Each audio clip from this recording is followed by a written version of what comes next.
Aim right, achieve big at KR Mangalam University. UP के फतेहपुर के मकबरे में बवाल के बाद पुलिस और प्रशासन का बड़ा एक्शन हुआ है। पुलिस ने पूरे मामले में 160 लोगों पर एफआईआर दर्ज की है। इसमें 10 नामजद आरोपी हैं, लेकिन जिसके बुलावे पर यह भीड़ आई उसका नाम एफआईआर में है ही नहीं। आखिर वो कौन है, देखिए इस रिपोर्ट में। जिन लोगों ने फतेहपुर के मकबरे पर उत्पात मचाया, जिन लोगों ने तोड़फोड़ की, पत्थरबाजी की, जिन लोगों ने यूपी में लॉ एंड ऑर्डर को चैलेंज करने की कोशिश की, अब पुलिस उन उपद्रवियों पर चुन चुन कर एक्शन ले रही है।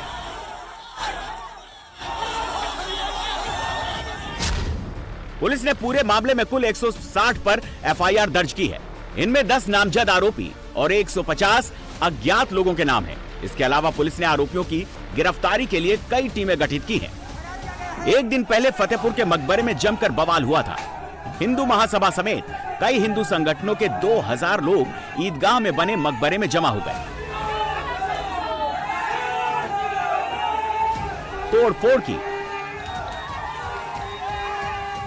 मकबरे में भगवा झंडा लहरा दिया, मकबरे के अंदर पूजा की कोशिश की। इसके बाद मुस्लिम समुदाय के लोग वहां पहुंच गए, फिर दोनों तरफ से पथराव हुआ। बाद में जब पुलिस की टीम मौके पर पहुंची तो पुलिस वालों पर भी पथराव किए गए। मकबरे में पहले से पुलिस तैनात थी, लेकिन वो पूरे बवाल के दौरान तमाशबीन बनी नजर आई। बाद में कई थानों से पुलिस फोर्स को बुलाया गया। इसके बाद पूरे इलाके को खाली करवाया गया। फिलहाल पुलिस ने मकबरे में पीएसी की 3 कंपनियां तैनात कर दी हैं। 6 जिलों से फोर्स बुलाई गई है। सीनियर पुलिस अधिकारियों को मौके पर तैनात कर दिया गया है। पुलिस अब आरोपियों की धरपकड़ में जुट गई है। पुलिस ने एफआईआर में संपत्ति को नुकसान पहुंचाने और सामाजिक सौहार्द बिगाड़ने की धाराएं लगाई हैं।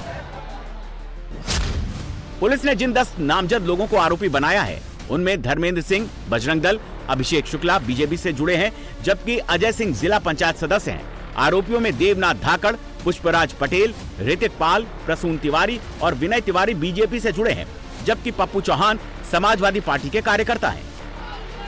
लेकिन फतेहपुर के मकबरा बनाम मंदिर विवाद में अब सियासत तेज हो गई है। इस मामले को लेकर बीजेपी जिला अध्यक्ष मुखलाल पाल का वीडियो वायरल हो रहा है। घटना से पहले वो एसपी को धमकाते हुए दिख रहे हैं। कह रहे हैं कि मुलायम की सरकार नहीं, जो गोली चलवा देंगे।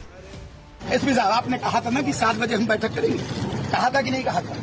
बताइए। ये मुलायम सिंह की सरकार नहीं है कि आप गोली चलवा दोगे, और आपकी हिम्मत है तो आज गोली चलवा कर देखिएगा। अरे बार बार कह रहा हूँ आपको, घूमते रहते हैं। कल आपने 7 बजे कहा था, क्यों नहीं बुलाया भाई? क्यों नहीं बुलाया आपने? आपने स्पष्ट किया है कि 7 बजे आपने मनमानी की है। मैंने जिलाधिकारी महोदय को बताया है, उनको बताया। मुखलाल पाल ने ही जिलाधिकारी को चिट्ठी लिखकर 11 अगस्त को मकबरे में पूजा करने की घोषणा की थी, और इन्हीं के आह्वान पर फतेहपुर में हिंदूवादी संगठनों के लोगों की भारी भीड़ यहां इकट्ठा हो गई। लेकिन पुलिस एफआईआर में जिलाध्यक्ष मुखलाल पाल का नाम शामिल नहीं है। लेकिन कल जो हुआ उसके लिए मुखलाल पाल प्रशासन को जिम्मेदार ठहरा रहे हैं। मुखलाल का कहना है कि प्रशासन एक वर्ग विशेष की मदद कर रहा है। बिल्कुल लापरवाही थी, और एक वर्ग विशेष के लोगों से वह लोग मिले थे। और एक मैं गंभीर आरोप जो लगा रहा हूं, ये सनातनियों का जो आक्रोश फूटा है, जन आक्रोश, वो है यह सब कार्यक्रम जो चल रहा था इन मीटिंगों की दौर, जब यह हो गया था कि सभी लोगों को कल एकत्रित होना था, तो जो मजार में चादरें थी वो नई वहां कैसे बिछ गई? जब पुलिस प्रशासन लगी थी तो वो नई चादरें कैसे? इससे संदेह होता है कि एक वर्ग विशेष लोगों को लोग साठगांठ किए। तो जिला प्रशासन वर्ग विशेष लोगों को साठगांठ कर रहा था। बिल्कुल नहीं, नई चादर उस पर कैसे चढ़ा गई? एक चादर दूसरी है, पहले के फोटो हैं, वीडियोज हैं। दोबारा सुबह कैसे चादरें बदल गई जब प्रशासन के हाथ में अंदर वहां था? तो सपा मुखिया अखिलेश यादव ने इस मामले में बीजेपी सरकार पर तंज कसा है। अखिलेश ने एक्स पर पोस्ट करते हुए लिखा कि फतेहपुर में घटी घटनाएं तेजी से खत्म होती बीजेपी की निशानी है। जब जब बीजेपी और उसके संगी साथियों की पोल खुलने लगती है, तब तब सौहार्द बिगाड़ने की साजिश की जाती है। जनता अब भाजपाई चाल को समझ गई है। कुछ भाजपा के नेता हैं जिनकी अध्यक्षता जाने वाली है। बिल्कुल मैं सही बात आपको बता रहा हूँ, जिनकी अध्यक्षता जाने वाली है, और कुछ लोगों की चली भी गई। और दूसरी चीज़, ये मकबरे के पीछे ईदगाह है, और इसमें पूरे में तकरीबन 10 से 11 बीघे की ज़मीन है। तो पहला डर तो उनको इस बात का है कि वो इस हिंसा को भड़काकर हिंदुओं को अपने सपोर्ट में करके वो अपनी अध्यक्षता को बरकरार कर लेंगे।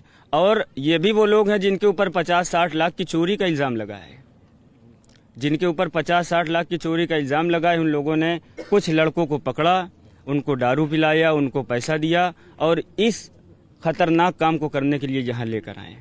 असल वजह इसकी ये है कि उनकी अध्यक्षता जा रही थी, वो अपनी अध्यक्षता बचाने के लिए इतने बड़े खराब काम को उन लोगों ने अंजाम दे दिया।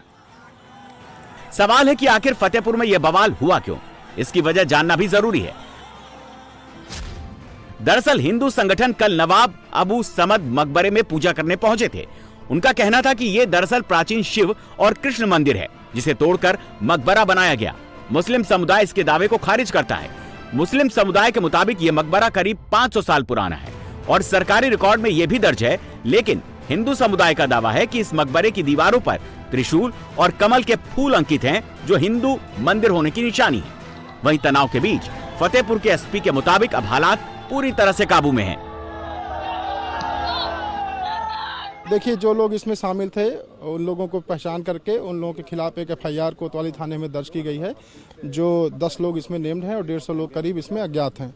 वीडियो फुटेज के माध्यम से उनकी पहचान करने का प्रयास किया जा रहा है। शीघ्र ही उनकी गिरफ्तारी सुनिश्चित की जाएगी। बीजेपी जिलाध्यक्ष की तरफ से चूंकि कॉल लिया गया था, क्या प्रशासन को जो जानकारी उन्होंने दिया था और यहाँ का जो एक्शन था, इसमें क्या डिफरेंस ज्यादा हो गया? देखिए, उन लोगों के द्वारा शांतिपूर्वक तरीके से अपनी यहाँ पे कार्यक्रम करने की बात कही गई थी, लेकिन जब वो लोग बैरिकेडिंग तोड़ने लग गए, जो कि हम लोगों के द्वारा लगाया गया था पूर्वानुमान करके, तब फोर्स का इस्तेमाल करके उनको पीछे किया गया और उनको यहाँ से बाहर किया गया। अभी इस वक्त आप देखेंगे यहाँ पर कोई भीड़ नहीं है, कोई भी लॉ एंड ऑर्डर की समस्या नहीं है। फोर्स यहाँ पे तैनात है और सभी लोग अपने अपने घरों में हैं। क्या एंटिसिपेशन करने में पुलिस से थोड़ा चूक हुई सर? देखिए, हम लोगों की जो फोर्स जो है वहाँ सर्किट हाउस पे भी लगी थी, वहीं यहाँ पे उनके द्वारा जब उधर से यहाँ चले तो फिर हमने उनके रास्तों में कई जगहों पे रोकने का प्रयास किया। उसी क्रम में कुछ लोग साइड से निकल के यहाँ तक आगने में सफल हो गए। जो लोग मुकदमा सर दर्ज हो रहा है, क्या उसमें वो लोग भी हैं जिन्होंने इस कॉल को आह्वान किया था? हम लोग उनका नाम इसमें डाल रहे हैं और अभी आप लोगों को एफआईआर की डिटेल जो है शेयर कर दी जाएगी। सवाल ले लेता हूँ सर, क्या जो बीघा भूमि है, 10 बीघा की भूमि है, क्या लगता है वो भी कहीं ना कहीं इसके पीछे एक विवाद के पीछे वजह हो सकती है कि दिख तो मकबरा सामने रहा है लेकिन असल वजह कुछ और है? देखिए, इसमें जो है राजस्व अभिलेखों के आधार पर जो है देखा जाएगा और जो चीज़ निकल के आएगी उसी के हिसाब से अनुरूप कार्रवाई की जाएगी।